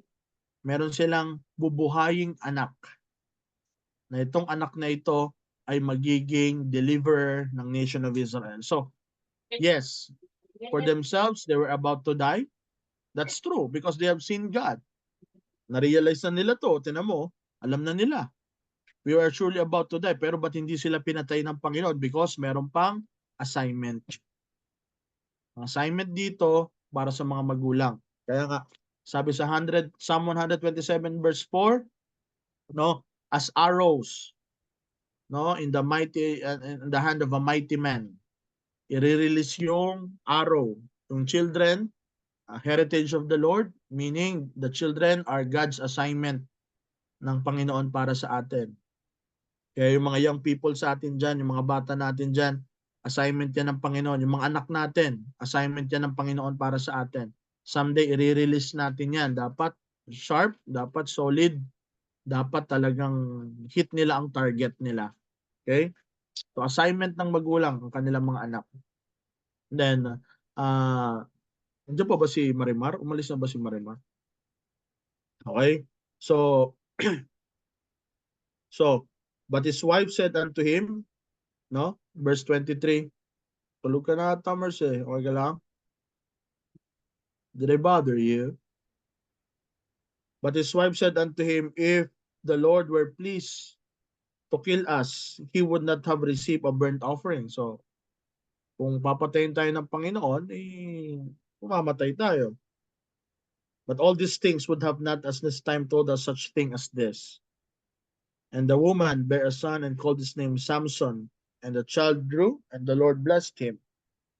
And the Spirit of the Lord began to move him at times in the camp of Dan between Zorah and Eshtaol. And Samson went down to Timnath and saw a woman of Timnath and the daughters of the Philistines. And he came up and told his fathers and his mother and said, I have seen a woman in Timnath, the daughters of the Philistines. Now therefore get her for me to wife. And her father and his mother said unto him, is there not never a woman among the daughters of thy brethren or among all thy people that thou goest to take a wife of the uncircumcised Philistines? And Samson said unto his father, get her for me, for she pleaseth me well. Grabe, no? So may pagka-demanding to si Samson. May nakitang babae, at sabi niya sa magulang niya, Dad, no? Ibigay mo sa akin 'tong babae to kasi gusto ko 'tong babae na to, no? So, sabi ng magulang niya, wala ba dun sa kamag-anak natin? Kasi dapat kamag-anak eh. 'Di ba? Bakit yung mga Philistines pa na kalaban natin ang nagustuhan mo? So, but his father and his mother knew not that it was of the Lord, that he sought an occasion against the Philistines. For the time of Philistines had dominion over Israel. So during that time, sinakop na ng Philistines ang Israel. So you see, nakalaban. Dahil they rebelled against God, sinakop sila ng mga kaaway. Then went Samson down and his father and his mother to Timnath and came to the vineyard of Timnath, and behold, a young lion roared against him. And the Spirit of the Lord came mightily upon him, and rent him as he would have a kid, but he had nothing in his hand, and he told not his father or his mother what he had done. All right? So makita po natin, so verse 6, the Spirit of the Lord came mightily upon him. So it is not the physical figure of Samson na malakas siya. Normal na tao lang siya na kahit sino sa atin. Parang Preacher Noel. No? Hindi naman kalakihan, hindi naman maskulado. Pero kaya malakas si Samson is because the Spirit of the Lord came to him. Maliwanag yan. No? The Spirit of the Lord came mightily. Not only just came, but came mightily upon him. And what did he did? He killed the lion. No? At tinan nyo hindi niya sinabi ito. Parang walang nangyari. Ibig sabihin, mga kapatid, hindi halata kay Samson na pumapatay ng leon. Get it? Hindi halata. Hindi mo siya, parang sisil. Hindi mo akalain na bumuhat sisil ng elepante. Ha? So, baka siya ang ihagis ng elepante. Pwede yun. Ha? Parang si Chacha at si Angel na nagtulak ng L3. Parang hindi halata. So, ibig sabihin, sa Sunday school lesson natin mula pagkabata, ang idea natin kay Samson, maskulado, may 6 abs, di ba? Malaki ang katawan, nagji-gym. Hindi po. Samson is just like any ordinary guy. But why he is strong? He is strong because the Spirit of the Lord came upon him. Kaya nga minsan may mga bagay kang i-unlearn. Alright? Maganda yung learning. Right? We are learning. But in order for you to learn, you need to unlearn some things. So sabihin, para may matutunan kang bago, yung mga alam mo na dati, kailangan i-erase natin yun. Kasi, ito yan kung si Samson, maskulado, kung si Samson may 6-pack, bato-bato ang katawan, tingin nyo may magtatanong pa ba kung bakit siya malakas? Pero bakit siya tinatanong, saan mo nakuha yung lakas mo? O, di ba? Parang walang pinagkaiba yan. Pag tinanong nyo si Chacha pala lakas kumain. O, di ba? Kasi bakit? Wala sa katawan. Saan nilagay? Gets nyo? Saan nyo nilalagay yung isang rice cooker? Di ba? You understand what I mean? Di ba? Kasi kung ako, di kayo magtataka sa akin. Kasi pastor, malakas talaga kumain yan. Halata sa katawan. Tinan nyo, hindi nyo na ako tinatanong na malakas ako kumain. Natural. Malaki ako eh. Eh si Chacha, Cha, nasaan na yung isang sinaing dito? Ba't nawala? Nakain ko po. Ah, inubos mo. Saan mo nilagay? O, di ba? Like, you understand what I mean? Ganun yan din dito. Hindi ka na magtatanong sa isang taong malakas kung itsura niya malakas. Pero bakit si Samsung, Samsung, cellphone yun. Bakit si Samsung, paulit-ulit na tinatanong, bakit siya malakas? Alright? So, okay. Tuloy tayo. Oo, si Alec. Enough. So, verse 7, and he went down and talked with the woman, and she said, please Samson well, and after a time he returned to take her, and she turned aside to see the carcass of the lion, and behold, there was a swarm of bees and honey in the carcass of the lion. And he took thereof in his hands, and went on eating, and came to his father and his mother, and gave them, and they did eat, but he told them that he had taken the honey out of the carcass of the lion. So, yung yung leon na pinatay niya, na nga, binabasa natin to kasi ang ganda ng story. Yung leon na pinatay niya, pinuntahan niya yung babae, pagbalik niya, yung leon, yung carcass, yung dead body, ay tinutumpok na ng mga bubuyog at doon sa katawan, merong honey. So, unclean thing in the Leviticus na hawakan ang patay na ayop o patay na tao. So, sablay na agad si Samson, bawal na hawakan yon. Tinuro naman sa kanya, Samson bawal mo hawakan mga unclean. Pero anong sabi? Kaya nga in-emphasis sa Bible na hindi niya sinabi sa magulang niya. Alright? So, ito yan. May mga bagay na malalaman natin, pero at the end of the day, it's our own decision pa rin. Kahit ituro na yan, pabalik-balik, pero kung ikaw rin naman magde-decide to disobey what your parents have said to us, what your pastors have said to you, it's your decision, it's your choice pa rin. Kaya nga hindi niya sinabi kasi alam niya mapapagalitan siya. 'Di ba? Kasi nga wala bata hanggang paglaki niya paulit-ulit 'yan. Samson, Nazarite ka. Anong mga Nazarite? For sure, kabisado na ni Samson 'yan. Ano yung Nazarite? Bawal humawak ng patay, bawal kumain ng mga berries, bawal uminom ng wine, bawal magpagupit. So, yung pinapasok sa katawan, yun yung hindi kita. Pero yung outward, yun yung kita. Alright? Kaya nga, madaling magpanggap eh. Diba? Madaling magpanggap. Kasi yung kung ano yung pinapasok natin sa katawan, kung ano yung galing sa loob, yun yung hindi napapansin. Your hearts, your thoughts, your soul, yan ang hindi natin basta-basta may kita. Preacher Johnny, pwede tayong mukhang Kristiyano pero inwardly hindi eh. Diba? Ano yung palatandaan na si Samson ay Nazarite? Outwardly. Mahaba buhok. Pero, na-disobey niya na yon by eating from the dead body. So, outwardly, pwede kang okay, but inwardly, sablay na. You see? Ganyan si Samson. Diba? Nazarite siya sa buhok. Diba? Nazarite siya sa buhok. Pero sa loob, na-disobey niya na yung plano ng Panginoon. Okay? So his father went down unto the woman, and Samson made her a feast for use to the young men to do. And it came to pass when he saw him that they brought 30 companions to be with him. And Samson said unto them, I will now put a riddle unto you.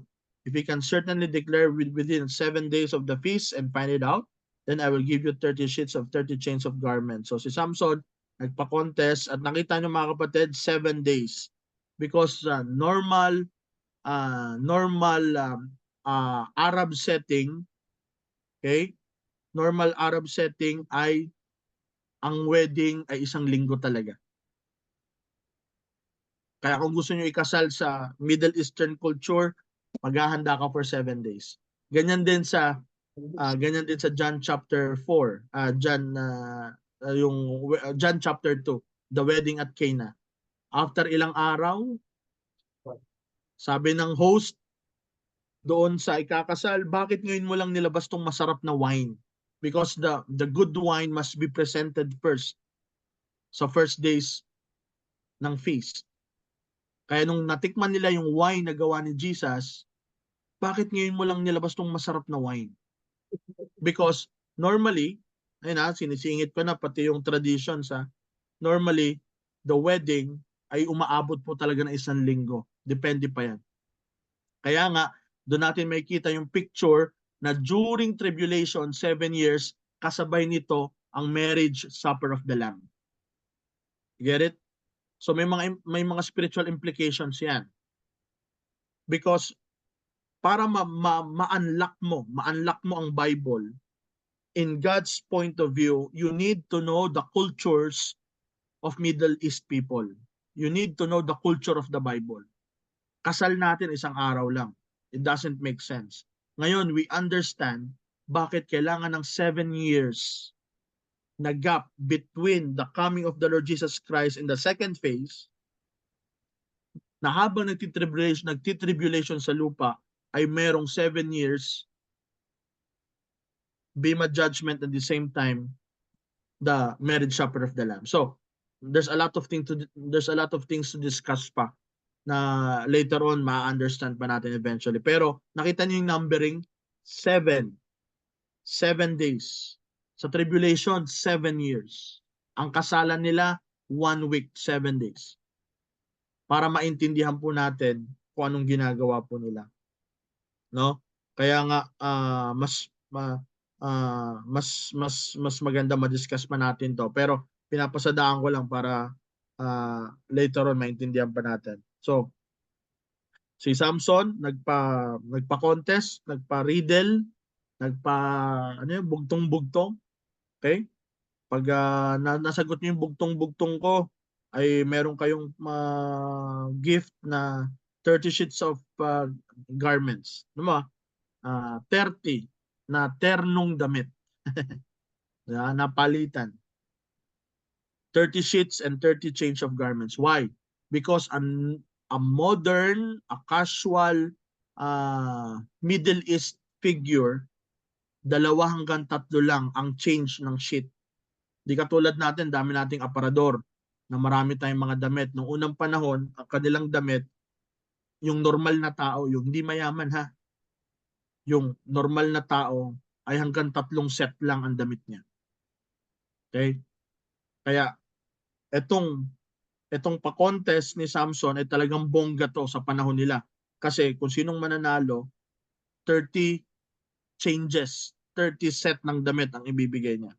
Okay? But if you cannot declare it, then you shall give me 30 sheets of 30 sheets. So, kung kayo naman din yung masasagot, vice versa. Kayo naman ang magbibigay sa akin. So, deal? Deal. Okay. So, sige, sabihin mo kung ano yung riddle mo. Sabihin mo kung ano yung bugtong mo. Verse 14. And he said unto them, out of the eater came forth meat, and out of the strong came forth sweetness. And they could not in 3 days expound the riddle. So, yan yung po yung bugtong. No? Ano yung bugtong? Out of the eater came forth meat. Out of the strong came forth sweetness. So, yun yung bugtong. So for 3 days, lahat ng mga tao doon sa kasalan, sa wedding, ay habang nag-enjoy sila, nagkakasiyahan sila, nagkakainan, they try to figure out ano yung bugtong ni Samson. On the 7th day, verse 10, came to pass on the 7th day that unto the Samson's wife, okay, entice thy husband, that he may declare unto us the riddle, let us we burn thee and thy father's house with fire. Have you called us to take that we have so? So it is not so. So dahil nga Philistines ang napangasawa niya, imagine niyo engaged pa lang sila, kinakasal pa lang, pero dahil nga hindi kalooban ng Panginoon, sabihin mo na yung bugtong. Sabi ng asawa niya, sabihin mo na yung bugtong, kung ayaw mo sunugin namin yung pamilya niyo. So grabe, no? Kakaibang daughter-in-law yan, ano? So, inentice niya si Samson para sabihin ko ano na yung bugtong. Pero out sa bugtong na yun, lumabas yung tunay na intention ng babae. Kasi nga, hindi kalooban ng Panginoon eh. Ng babae. Dahil si Samson, gusto niya lang yung babae out of lust, out of kagustuhan niya lang. Pero dahil hindi naman to Israelite, diba? Tinan mo yung mga wordings ng babae. Bigay mo na sa akin yung sagot ng bugtong. Kung ayaw mong sunugin, kung ayaw mo sunugin namin yung pamilya mo. Grabe yung words, no? Lest we burn thee. Sunugin ka namin. No? And thy father's house with fire. So, verse 16. And Samson's wife wept before him and said, Thou dost but hate me. Yan. And said, No, and lovest me not. Thou hast put forth a riddle unto the children of my people, and thou hast not told it me. And he said unto her, Behold, I have not told it with my father nor my mother, and I shall tell to thee. So, sabi ng babae, mahal mo ba ako?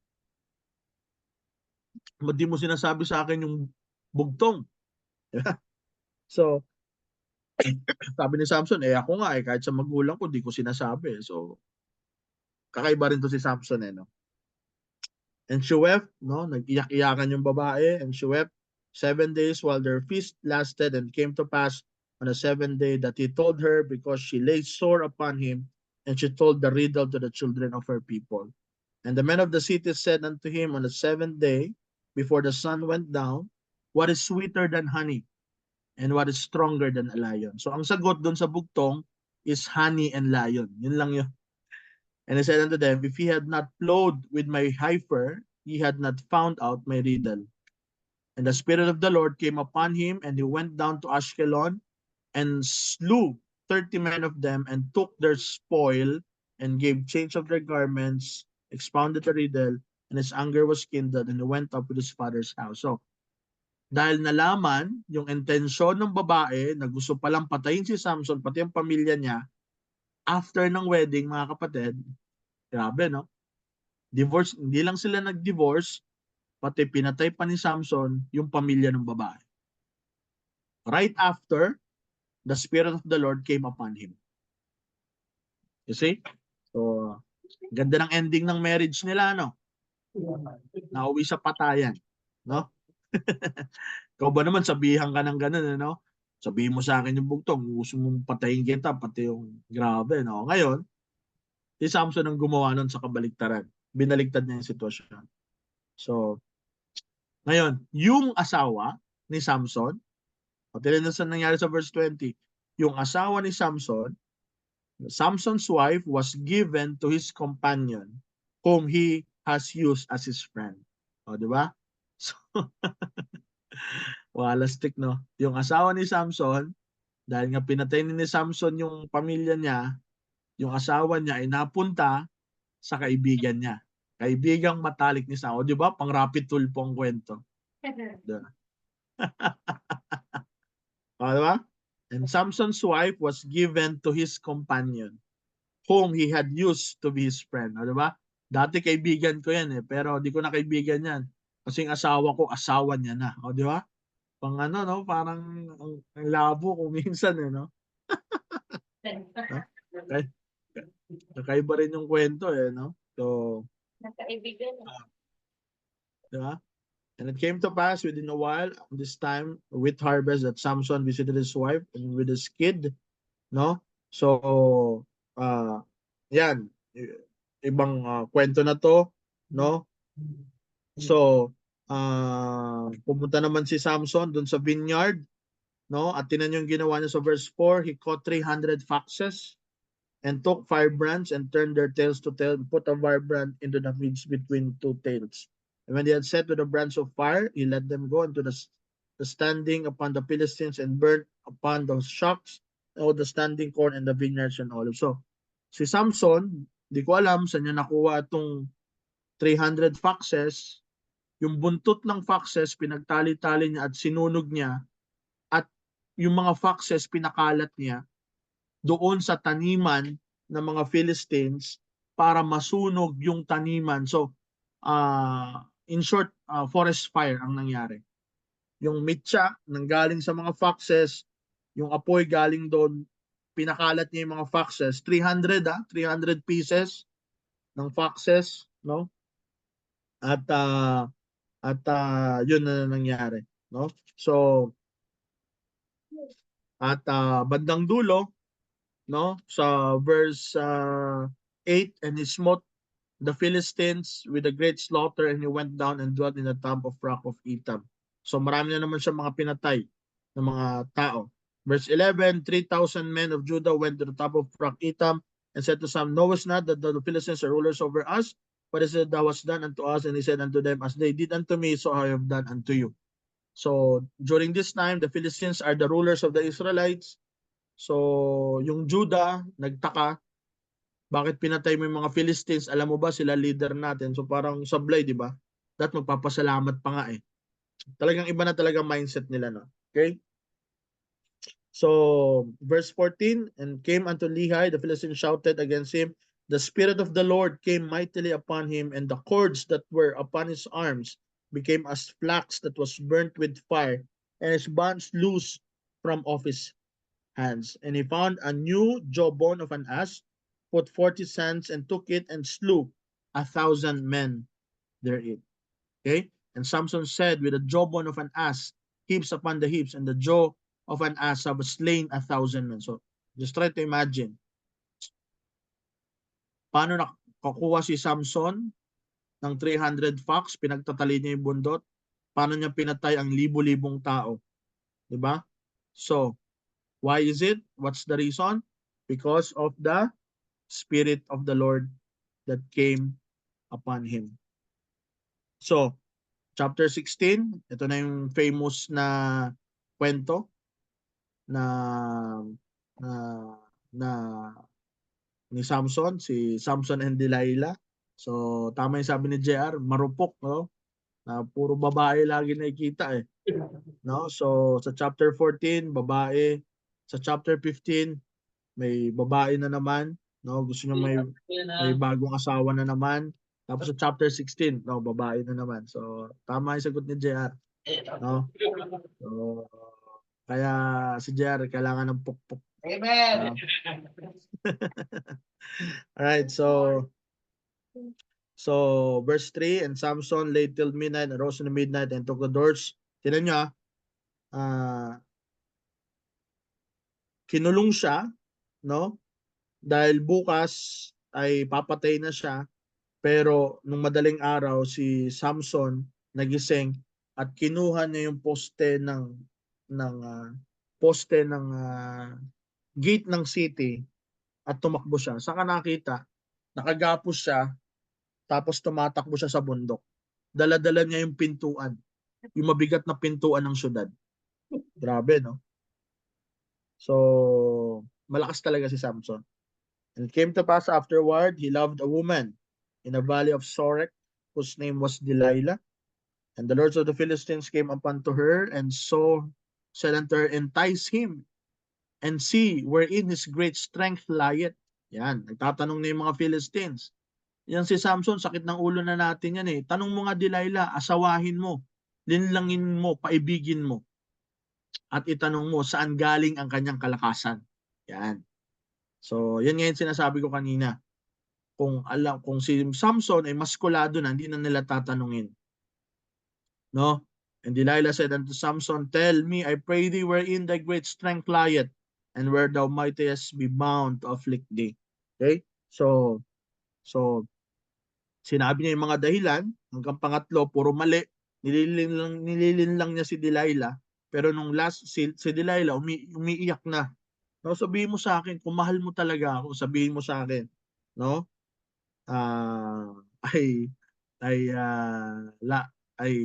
mamahalin kita lalo. So, 'di ba? So, si Samson nagbigay naman ng mga kakaibang dahilan. Pag tinali mo ko, pag ginawa mo to, I will be weak. Tingnan mo sa verse 7, no? If you will bind me 7 green weeds that were never dried, then I will be weak and be as another man. 'Di ba? So, sumunod naman sa verse 11, if they bind me fast with new ropes that were never occupied, then I will be weak Pero lahat yon puro sablay. Kasi nga sa verse 13, and Delilah said unto Samson, Hereado thou hast mocked me, and told me lies. Tell me wherein thou mightest be bound. That he said unto her, If thou weavest 7 locks of my head with the web. So nagsabi na naman, no? So, grabe si Samson, no? Kakaiba rin talaga. Ngayon, verse 16, ito na. And it came to pass when she pressed him daily with her words and urged him so that his soul vexed unto death, that he told her all her heart and said unto her, There hath not came a razor upon mine head, for I have been a Nazarite unto God, for my mother's womb. If I be shaven, then my strength will go from me, and I shall become weak and be like other men. And when Delilah saw that he had told her all his heart, she sent her and called the lords of the Philistines, Come up this once, and showed me all his heart. Then the lords of the Philistines came upon him and her and brought money into their hand. So, ginamit nila sa Delilah para malilong si Samson, no? At pagising ni Samson, mga kapatid, ano po nangyari? Verse 20, no? And Samson, when he awoke out of his sleep, no, I will go out as the other times before and shake myself and wish not the Lord was departed from him.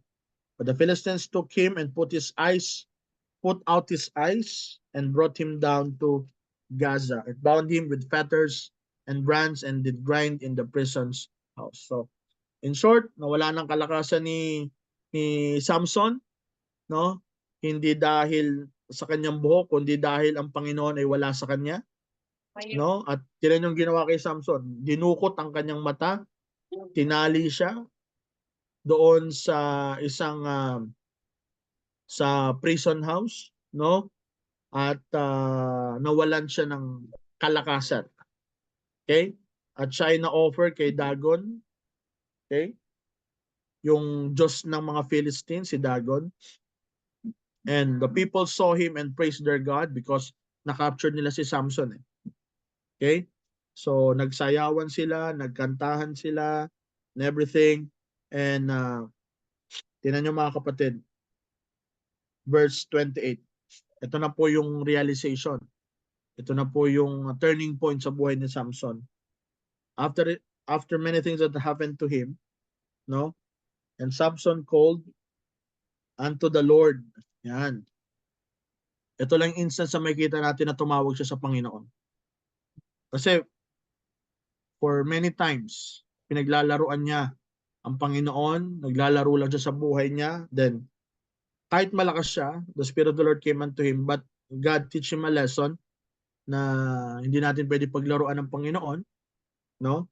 Kaya, nawalan siya ng kalakasan. Imagine nyo, dinukot ang mata niya. Alright? And Samson called unto the Lord and said, O Lord, remember me, I pray thee, and strengthen me. I pray thee only this once, O God, that I may be at once avenged of the Philistines for my 2 eyes. And Samson took hold on the 2 middle pillars upon which the house stood, on which it was borne up, and one with the right hand, and of the other was left. And Samson said, Let me die with the Philistines. And he bowed himself, and all his might and of house fell upon the lords and upon all the people that were in. So the death which is slew upon his death were more than they that swear is slew in his life. So, lumalabas, suicidal ang nangyari mga kapatid, pero yung last prayer niya, to the last time, ginamit siya ng Panginoon, na binigyan siya ng kalakasan. Ang nangyari po dito, sabi ng Bible, nung buhay si Samson, marami siyang napatay. Alright? Pero i-compare doon sa last night, sa last day, na marami siyang pinatay, pag samasamahin mo yung mga napatay niya nung buhay pa siya, mas marami yung napatay niya doon sa lugar na yon, na kung saan for the last time ginamit siya ng Panginoon. Ang sabi niya, let me die with the Philistines. Okay? So, nandito na yung realization na wala na akong magagawa. So, baga parang ano na, all out na siya si Samson. So, pero syempre, hindi naman nasayang ang kanyang buhay. Pero, ang dami nating principle sa matututunan dito. na talagang pag sa Panginoon, dapat talaga seryoso talaga. Amen? Na mahirap talaga na paiba-iba, no? Si Samson, yung kahinaan niya ay talagang pinangalandakan niya at hindi niya ginampanan yung calling na kung anong meron siya. Kaya mga kapatid, no, pag may calling tayo, talagang panindigan natin yun. No? Dahil tinawag siya bilang Nazarite, meron siyang kakaibang kalakasan na mula sa Panginoon, although normal na tao lang siya. Diba? At tinan niyo po nangyari mga kapatid sa verse 22. No? Tinan niyo po sa verse 22. Chapter 16, verse 22. Howbeit the hair of his head began to grow again after he was shaven. O, diba? Samson hair is growing again. Ano meaning niyan mga kapatid? No? Na bumabalik na ulit. Bumabalik na ulit. No?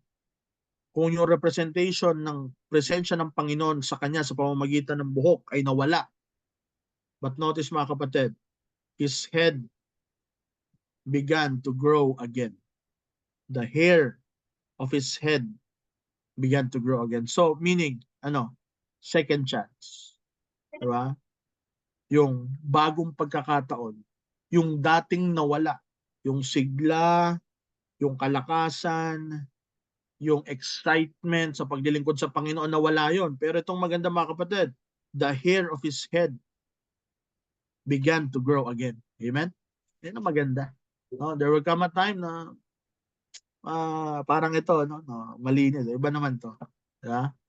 Ay maganda talagang yung buhok natin. Hindi yung buhok nyo, no? Kasi yung representation ng kalakasan ni Samson nawala through their hair. Pero ano yung sign na si Samson ay talagang umaayos na? His hair began to grow again. Okay? So, always check our spirituality. No? Yan ay tumutubo pa ba? Ha? Tumutubo ba yung excitement natin sa paglilingkod sa Panginoon? Kaya yung mga mahabang buhok dyan, dapat mas lalo kayong on fire sa Panginoon, ha? Yan, Sister Gina, Marimar, Abi, yung mga kulot tulad ni Chacha, hindi wala kang maasahan dyan. Joke lang. Joke lang, ha? Joke lang. Ha? So, hindi naman tayo mga boys, ha? Hindi tayo papahaba ng buhok, ha? O Alec, magpagupit ka na dyan, ha? Para pogi ka sa church anniversary niyo. Okay? So, ang representation lang niyan is yung kumpiyansa na nawala. Yung dating ikaw, right? Yung tiwala sa iyo ng Panginoon, unti-unti bumabalik. Kaya nga in-emphasis yung verse na yan eh. Howbeit the hair of his head began to grow again. Diba? Kasi yun yung nawala sa kanya eh. Diba? Ayun yung sinira niya, ayun yung sinayang niya eh. Pero, praise and thank the Lord that God is a God of second chances. The God is the God of 1,000 chances. And his hair began to grow again. Kaya ngayon, yung ending, ano yung ending ng buhay niya? Yung napatay niya sa panahon na ito, mas marami pa kumpara sa napatay niya. Meaning, yung achievement niya. Ito yung tinatawag natin, the return of the comeback. Diba? The return of the comeback. Yung dating siya, mas naging epektibo siya sa ngayon. Why? Because his hair grow again. Okay? Ayan yung dapat nating ilalagay sa puso natin. There are times we fail God. That's true. Katulad ni Samson, a lot of failure, no? Na ginawa ni Samson, ang dami niyang sablay, but hindi nawalan ng tiwala ang Panginoon sa kanya. For the last time, binigyan siya ng pagkakataon, no? Na may pagtanggol ang nation of Israel against the Philistines. Okay? So hanggang dyan lang tayo and tutuloy na lang natin. And thank you for your time. Do you have your question?